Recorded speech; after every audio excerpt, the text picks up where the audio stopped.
Hey everybody, how's it? Aloha, this is Jeebs here. How you doing? I'm here as your old composer, dissecting, pulling back the layers of your favorite tracks. And today I am doing a song called Tuna in the Brine by Silverchair. And I have done one other Silverchair before, but it's been quite a long time. And I am still running through a list where I'm only at about, where am I here? At the end of August of last year, as I'm trying so hard to plow through the lists. I go to Patreon, pick a few. I have a few here I picked. Some of the ones in Patreon I pick there and do here.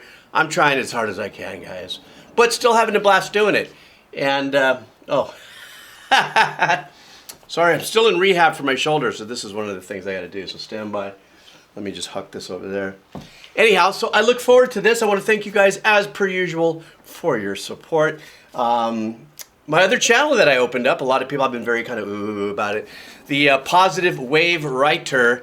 People are slowly drifting over there. So go ahead and check out that little link down there where it's just totally cruise, casual stuff. It's that other side of me. It's that, you know, you guys know me as the composer here doing the metal tracks, but the reason why I'm so enamored with this journey is because really what I kind of am is a kind of soft jazz fusion-y kind of musician. So I dropped a couple tracks over there and chilling out and talking positive, fun stuff. If you want to check that out. Anyhow, nonetheless, here on the Decomposer Lounge though is where we are. I am going to be doing right now Tuna in the Brine, Silverchair. All right. I found the keys to my heart when everyone's heart seems so calm. And you found the lock to my dorm and opened the doors to my trust. Find love is true. Let in my door.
Wow, no holds bar on this orchestrating and the composition of the back. Now I know there's, you know, the drums, guitar, vocals and stuff going on there, but they just came right in from measure one with arrangements that I would have thought that, you know, in a song, you know, I'm thinking Silverchair is kind of, you know, it's a rock band genre with the one last song that I heard before, somewhat familiar with them and stuff. So, you know, when I think that I'm, okay, I was told there's, you know, really some good orchestrating and composition in this when it comes to, you know, orchestra and stuff, but I was thinking that would probably come in association with the hook or in a bridge section or, you know, kind of light in the beginning and then build up. No, these guys come straight in with some great orchestration. And not only that, composition, but it's not a light loaded section.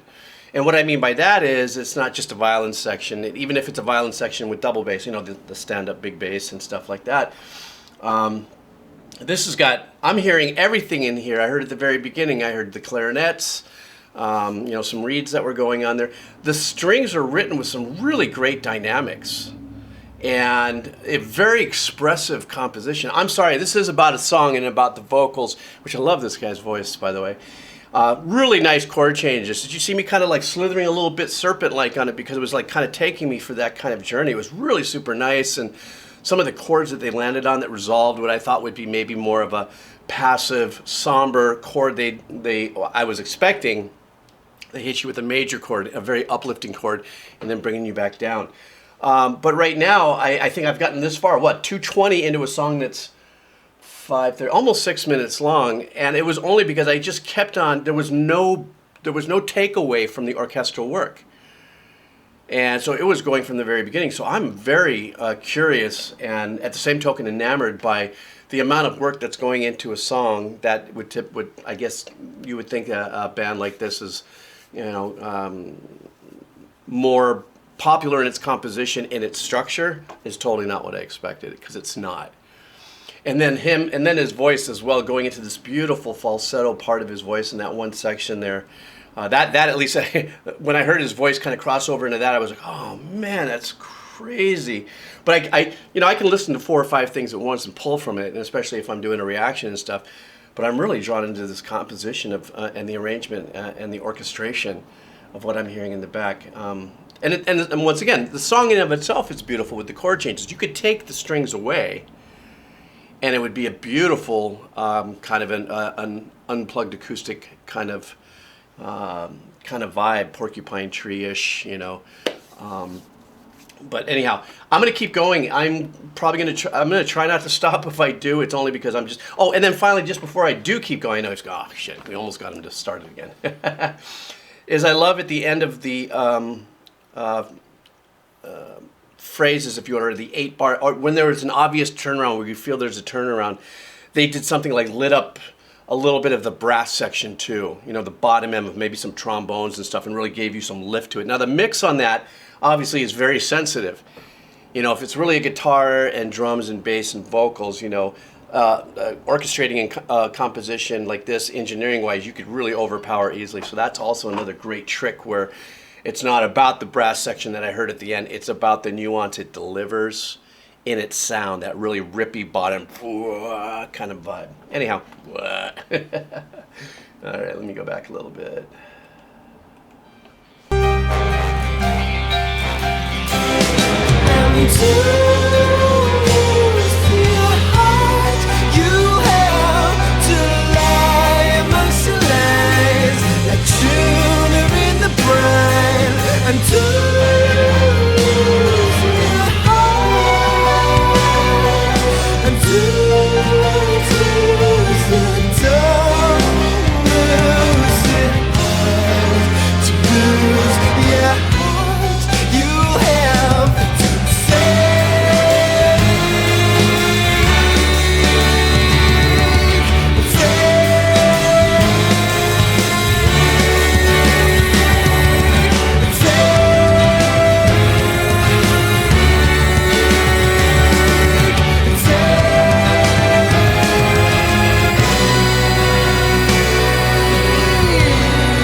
Painting a lie, seeing the colors, but you seem closer to everything.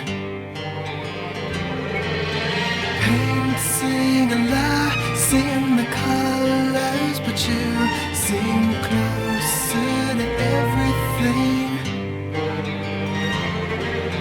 Painting a lie, seeing the colors, but you seem closer to everything.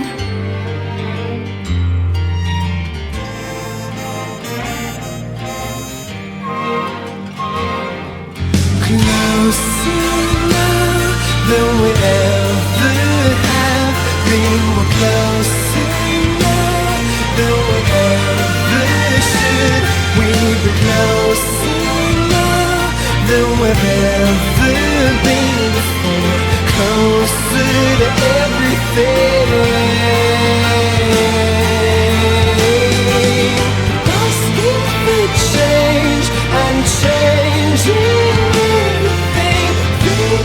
Fables on changing everything. It's my time to shine like a tulip in the brine.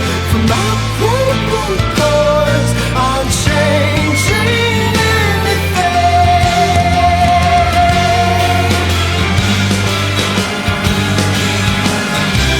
To all of the animals who keep sipping the sweat from my back, you're making me ill and I can't get enough.